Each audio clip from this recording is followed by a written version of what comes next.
Well, I knew this video was going to have to be made eventually. I just didn't know how long it was going to take. It is official. The 2023 New England Patriots season has come to a close as they will not be able to advance to the playoffs based off of the way that the NFL landscape is. So I wanted to take a few minutes here just to kind of break down the season, what could have gone better, what should have gone better, and what the future looks like for this team because it really does not look good whenever you look at it from the outside. So we'll start off with the good for the Patriots this year, and the good really came in the first 3 weeks of the season.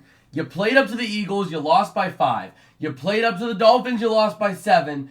And you beat the Jets by 5.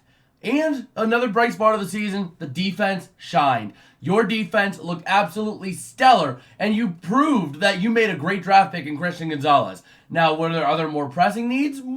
Definitely there were. But it was a nice pickup, and Christian Gonzalez has worked out for you. It's tough, the injury that he suffered this season, but overall he worked out, and you have a baseline to work with on your defense. In terms of good, that's about all. So let's go ahead and move on to the bad. The bad here is the fact that the offense struggled. The offense had problems, and really there was no big weapons. You let Jakobi Meyers go to Vegas, and you brought in Juju Smith-Schuster on the same exact contract, but there's been no real gain in production. In fact, you probably lost production because Jakobi Meyers knew the system, whereas Juju was basically a brand new player coming into the system without much of a real big benefit for improvement. Juju's cap was about where Jakobi Meyers was, and you decided to let Jakobi walk and bring in Juju, and it showed. The offense really had absolutely nothing going. They had no sense of power. They had no sense of urgency. And under Mac Jones, that offense was not really looking great. Speaking of Mac Jones, let's talk about the ugly. And that is the absolute atrociousness of the quarterback controversy this season. You started Mac Jones for the first, I think it was like 9 weeks of the season, and you only gave Bailey Zappi a few chances here and there to prove himself. And quite frankly, that was not enough. You finally made the call to take Zappi and put him in the game after the Charger game, or in the Charger game around that time, which was infamous because only 6 points were scored and they were all by Los Angeles, and you didn't win because even though your defense gave up 6 points. But either way, I digress.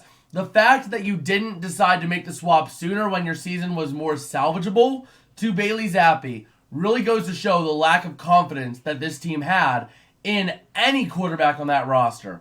So the fact that the Patriots waited that long is just downright ugly. Speaking about Bill Belichick and his reluctance, I want to take a look here real quick to the future of this team. Really, this season was a big loss for the Patriots. You saw that the defense looked a little better, and you did a lot with a little. But the ugly here, and part of the big ugly of the future, is you probably don't have Bill Belichick. Now, Bill Belichick, obviously, he's a great coach, but it looks like his time in New England is really becoming stale. It's becoming almost like Andy Reid in Philadelphia. It was getting stale, things weren't changing, nothing was innovative, and yes, the coach is a great coach.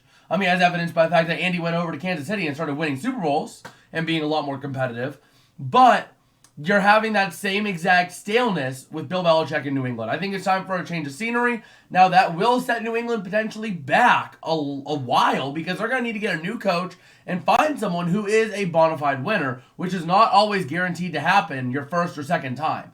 So that is the downright ugly for the Patriots' future. And quite frankly, I'm not expecting this team to be real competitive for at least the next 3 years.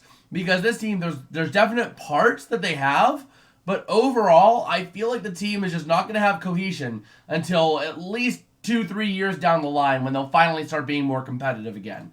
So New England, it sucks, I know, but that's the price you pay for 20 years of dominance, or almost 20 years of dominance. So hopefully it was worth it because now you are struggling and you will be on the struggle bus for years to come.